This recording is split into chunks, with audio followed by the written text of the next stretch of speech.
Hello दोस्तों, तो कैसे आप सभी। आशा करते हैं कि आप सभी बहुत ही अच्छे होंगे और अपनी पढ़ाई लिखाई में व्यस्त होंगे। तो आज के इस नए वीडियो में हम देखने वाले हैं अवयव के प्रकार। जैसा कि यहाँ पे लिखा होगा पंक्ति अवयव, उसके बाद लिखा होगा स्तंभ अवयव, फिर वर्ग अवयव, फिर उसके बाद विकर्ण अवयव, अदिश अवयव, शून्य अवयव, तत्समक अवयव या फिर इकाई अवयव। ये सब अवयव के प्रकार हैं। हम इस वीडियो में बहुत ही आसान शब्दों में इन सभी प्रकारों को समझाने का प्रयत्न करेंगे और इनसे बहुत ज़्यादा ऑब्जेक्टिव क्वेश्चन बनते हैं। यदि इन सभी प्रकारों को आप समझ जाएंगे तो आपको लॉन्ग क्वेश्चन भी करने में बहुत हेल्प मिलेगा। ठीक है, तो देखिए यहाँ पे जैसा कि सबसे पहले क्या लिखा हुआ है। सबसे पहले हमारा लिखा हुआ है पंक्ति अवयव। ठीक है, ये हमारा होता है पंक्ति अवयव। पंक्ति अवयव क्या होता है भैया, तो हम सबसे पहले लिख देते हैं, उसके बाद हम आपको समझाएंगे। ठीक है, यहाँ पे लिखते हैं किसी अवयव, ठीक है, किसी अवयव में पंक्ति की संख्या एक हो तो उसे पंक्ति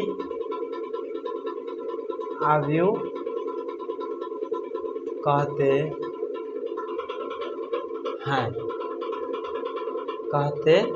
हैं। ठीक है, या फिर यानी, ठीक है,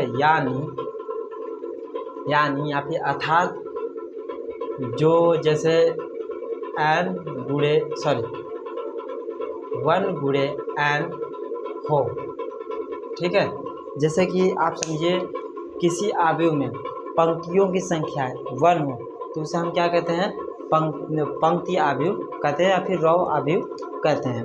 ठीक है, ये होता है। तो भैया पंक्ति क्या होता है, देखिए ये होते हैं कॉलम, ये होते हैं कॉलम और ये होते हैं पंक्ति। यानी कि इसमें बोला है कि पंक्तियों की संख्या 1 होना चाहिए। ठीक है, उसे हम कहते हैं पंक्तियों की मतलब पंक्ति अवयव। ठीक है, यदि 1 से 2 हो गया तो वह पंक्ति अवयव नहीं होगा। देखिए पंक्ति अवयव जैसे यहाँ पे समझिए पंक्ति ये होते हैं, जैसे हमारा हो गया 2, 3, 4, ये हो गए हमारे पंक्ति अवयव। यानी कि 1 गुणे 3 का अवयव। ठीक है, अभी मैट्रिक्स।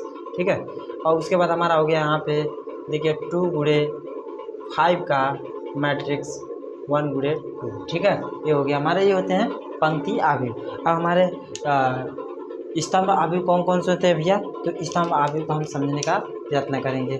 आप जैसे जैसे हम आगे बढ़ेंगे आपके कन्फ्यूजन बहुत दूर हो जाएंगे। ठीक है, यहाँ पे देखेंगे भैया तो हमारे होते हैं स्तंभ अवयव कौन कौन से होते हैं। स्तंभ अवयव होते हैं, देखिए किसी अवयव में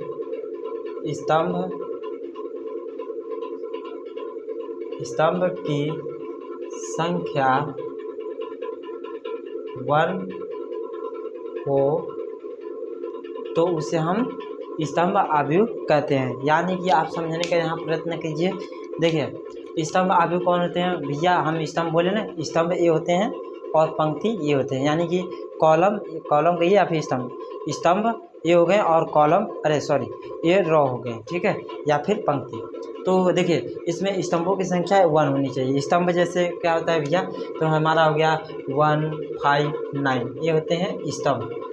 और इससे हम क्या कर सकते हैं भैया, m गुणे n के फॉर्मेट में लिखा हो, ये होते हैं हमारे स्तंभ अवयव। और जो n गुणे m के फॉर्म में लिखे होते हैं वो होते हैं पंक्ति अवयव। ठीक है, तो ये होते हैं, ये हमारे क्या हो गए भैया 3 गुणे 1 का मैट्रिक्स।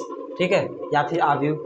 ये हमारे हो गए 5, 3, ऐसे भी लिख सकते हैं। इसमें क्या है भैया, ये देखिए इसमें क्या है, कॉलम 1 है, यानी कि कॉलम 1 है तो 1 कॉलम होना चाहिए। ठीक है, रो 2 होना चाहिए, चाहे 3 हो चाहे 4 हो, हमसे उससे नहीं मतलब कॉलम 1 होना चाहिए। इसमें क्या है भैया, कॉलम 3, 4, 5 जितने भी हो, कॉलम 3, 4, 5, 6, 7 जितने भी हो, मगर पंक्ति 1 होना चाहिए। तो यहाँ पे पंक्ति 1 है, कॉलम देखिए 1, 2, 3 कॉलम है मगर पंक्ति 1 है, इसीलिए ये हो गया पंक्ति अवयव। इसमें क्या है 1, 2, 3 पंक्ति है, मगर कॉलम कितने हैं 1 है, इसीलिए यह स्तंभ अवयव। ठीक है, एक यदि एक स्तंभ है तो होगा स्तंभ अवयव, यदि मान लीजिए इसमें एक पंक्ति है तो पंक्ति अवयव।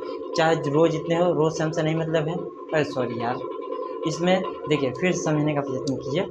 यहाँ पे देखिए, इसमें चाहे पंक्ति अवयव में एक पंक्ति होना चाहिए, जो कॉलम है यानी कि स्तंभ है वो 2 3 4 5 चाहे जितने हो, उससे हमसे नहीं मतलब है, बस हमको यहाँ पे देखना है पंक्ति एक है कि नहीं। यहाँ पे पंक्ति एक है यानी कि पंक्ति अवयव। ठीक है, अब देखिए स्तंभ में समझिए, स्तंभ में क्या है भैया कि पंक्ति चाहे जितने भी हो मगर स्तंभ एक होना चाहिए, यानी कि कॉलम 1 होना चाहिए। यहाँ पे देखिए कॉलम 1 है और पंक्ति 1 2 3 बहुत सारे पंक्तियाँ हैं। ठीक है, अब हम देखेंगे कि वर्ग अवयव।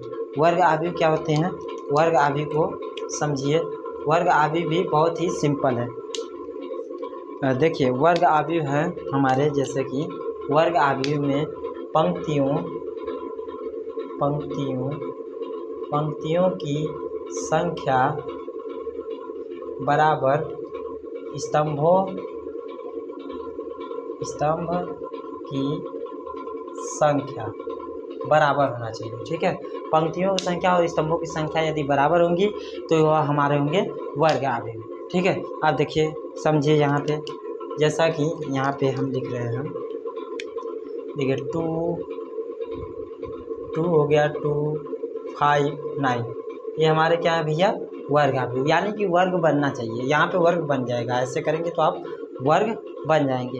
इसमें क्या है, एक पंक्ति है और रुक जाइए 2 गुणे 2, यहाँ पे एक पंक्ति दो पंक्तियाँ हैं और एक कॉलम दो कॉलम है, तो यहाँ पर लिखा पंक्तियों की संख्या बराबर स्तंभों की संख्या यदि बराबर होगी तो हमारा क्या होगा वर्ग अवयव। जैसे यहाँ पे समझ सकते हैं आप इस प्रकार से, देखिए यहाँ पे हो गया 5 9, उसके बाद 10 यहाँ पे लिख दे रहे हैं, यहाँ पे 3 2 1 5 6 8, इसमें क्या है भैया 3 गुणे 3 का मैट्रिक्स, ये हमारे है 1 2 3।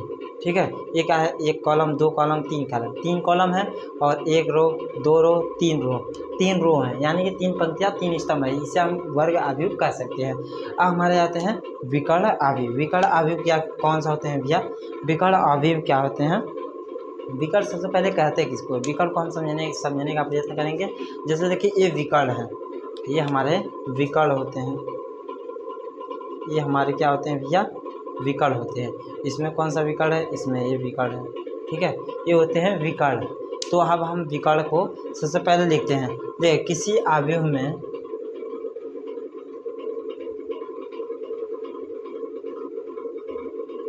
ठीक है, किसी अवयव में विकर्ण के अलावा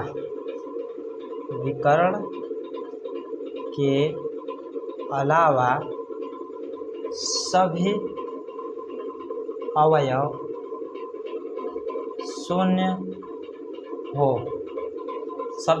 शून्य हो तो उसे हम क्या कहते हैं विकर्ण अवयव। विकर्ण अवयव को आप इस प्रकार से समझ सकते हैं, जैसे यहाँ पे हम एग्जांपल दे रहे हैं। देखिए यहाँ पे विकर्ण अवयव के यहाँ पे एग्जांपल दे, जैसे देखिए यहाँ पे हो गया 5 9 और हमारे जो हो गए यहाँ पे, ये है विकर्ण देख रहे हैं ना। विकर्ण हमारे चाहे जितने हों उनसे नहीं मतलब, उसके बाद जितने आए हैं वो क्या है शून्य। एक और एग्जांपल ले लीजिए, यहाँ पे हो गया 3 0 0, उसके बाद हमारा 0 5 0 0 0 6, ये हमारे होते हैं विकर्ण अवयव। यहाँ पे देखिए विकर्ण जितने भी हैं उनसे हम नहीं मतलब, उसके बाद जितने भी आए हैं वो क्या है हमारे शून्य हैं। तो यहाँ तक हमारा विकर्ण अवयव कंप्लीट हो गया। उसके बाद हमारा क्या है अदिश अवयव। अदिश अवयव क्या होते हैं भैया, तो अदिश अवयव हमारे होते हैं अदिश अवयव एक प्रकार से विकर्ण अवयव के जैसे ही होते हैं। इसमें क्या होता है देखिए लिख रहे हैं, सबसे पहले हम यहाँ पे लिख रहे हैं किसी अवयव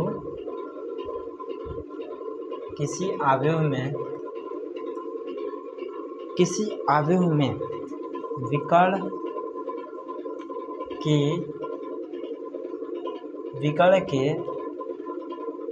विकर्ण के अवयव समान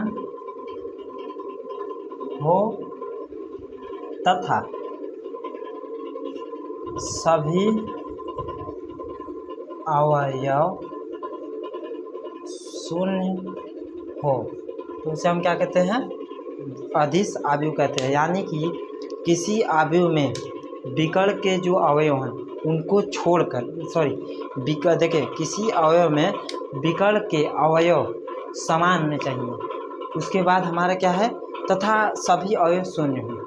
विकर्ण के अवयव समान हो और जो उसके बाद जितने भी अवयव बचते हो वो हमारे शून्य हो। इसके एग्जाम्पल हम देखते हैं। इसके एग्जाम्पल हम कहाँ पर देखें, इसके एग्जाम्पल हम देख रहे हैं एक प्रकार से यहाँ पे देख रहे हैं, ठीक है। इसका एग्जाम्पल इसी के सामने, इसका एग्जाम्पल इसके सामने है और इसका एग्जाम्पल इसके सामने, ठीक। अब देखेंगे हम यहाँ पे, देखिए ये हो गया हमारा अदिश के, ठीक है। अदिश में हमने क्या बोला, सभी देखिए किसी अवयव में विकर्ण के अवयव समान हो और बाकी अवयव शून्य हो। जैसे विकर्ण के अवयव देखिए 2 2, यहाँ पे 2, उसके बाद हमारे सभी अवयव क्या हो भैया, शून्य हो। यहाँ पे हमने क्या किया, शून्य कर दिया। एक और एग्जाम्पल ले लिए, जैसे यहाँ पे लीजिए 5 5 और उसके बाद हमारे सभी अवयव क्या है, शून्य है। ये होते हैं हमारे विकर्ण के अवयव, ठीक है। ये हमारे विकर्ण के अवयव होते हैं। अब हमारा क्या होता है, तत्समक अवयव या फिर इकाई अवयव, ठीक है। इसे आइडेंटिटी मैट्रिक्स कहते हैं, ठीक है। तो इसमें क्या होता है, देखिए किसी अवयव में, ठीक है, विकर्ण, ठीक है, के अवयव 1 हो तो उसे हम क्या कहते हैं, विकर्ण के अवयव 1 हो उसे हम क्या कहते हैं भैया, आइडेंटिटी मैट्रिक्स। जैसे यहाँ पे हमारा होता है, देखिए आइडेंटिटी मैट्रिक्स जैसे 1 1 1 और यहाँ पे शून्य हो, यहाँ पे शून्य हो, यहाँ पे उसके बाद यहाँ, ये हमारे होते हैं आइडेंटिटी मैट्रिक्स। यानी कि विकर्ण के जो अवयव हैं वह 1 होने चाहिए और बाकी सब शून्य है। और यहाँ पे देखिए, जैसे यहाँ पे हमने 1 0 0 1, ये हमारे होते हैं तत्समक अवयव या फिर इकाई अवयव। एक और एग्जाम्पल ले रहे हैं, जैसे 4 का देख रहे हैं 1 2 3, उसके बाद देखिए 1 0 0 1 0 1 0, फिर इसके बाद हम ले रहे हैं 0 0 0 1, ये हमारे हो गए। ये हमारे क्या है भैया, विकर्ण जितने भी है वो 1 1 है। उसके बाद हमारे जितने भी है वह शून्य है। उसके बाद शून्य अवयव किसे कहते हैं, जिस यहाँ पे लिख रहे हैं अवयव के सभी अवयव शून्य हो उसे हम क्या कहते हैं, शून्य अवयव। जैसे कि यहाँ पे हम लिख रहे हैं, देखिए यहाँ पे हम इस प्रकार से लिख रहे हैं, जैसे कि हमारा हो गया 0 0 0 0 0 0, यहाँ पे हो गया हमारा जो कि शून्य अवयव। उसके बाद हम यहाँ पे ऐसे एक और एग्जाम्पल ले लीजिए, यहाँ पे हो गया 0 0 अवयव, ठीक है। तो आशा करते हैं कि आप सभी को समझ में आ गया होगा। हम एक बार फिर से रिपीट कर रहे हैं। देखिए पंक्ति अवयव क्या होता है भैया, जिसमें एक पंक्ति हो उसे हम पंक्ति अवयव कहते हैं। स्तंभ अवयव क्या होता है भैया, जिसमें एक स्तंभ हो उसे हम स्तंभ अवयव कहते हैं। वर्ग अवयव क्या होता है, जिसमें पंक्तियों की संख्या स्तंभों की संख्या समान हो उसे हम क्या कहते हैं, वर्ग अवयव कहते हैं। विकर्ण अवयव में क्या होता है भैया, किसी अवयव में विकर्ण के अलावा सभी अवयव शून्य हो उसे हम विकर्ण अवयव कहते हैं। अदिश अवयव क्या होते हैं, किसी अवयव में विकर्ण के अलावा, देखिए विकर्ण के अवयव समान हो उसके अलावा सभी अवयव शून्य हो। उसके बाद हमारा क्या है, तत्समक अवयव या फिर इकाई अवयव। इसमें क्या होता है भैया, किसी अवयव में विकर्ण के अवयव 1 हो उसे हम क्या कहते हैं, इकाई मैट्रिक्स। शून्य अवयव क्या होता है, जिसमें सभी अवयव शून्य हो उसे हम शून्य अवयव कहते हैं। आशा करते हैं कि आप सभी को समझ में आ गया होगा बहुत ही अच्छे से। यदि आप सभी को फिर भी नहीं समझ में आया तो आप कमेंट कीजिए, हम और भी बेहतर तरीके से समझाने का प्रयत्न करेंगे। और यदि आपको किसी भी टॉपिक पर दिक्कत आ रही है तो आप कमेंट कीजिए, हम बहुत जल्द उस पर वीडियो अपलोड करने का प्रयत्न करेंगे। यदि आपको फिर भी यह न समझ में आया तो आप वीडियो को पीछे कर देख लीजिए या फिर आप कमेंट कर सकते हैं। तब तक के लिए धन्यवाद। अब मिलेंगे नेक्स्ट टॉपिक में, ठीक है।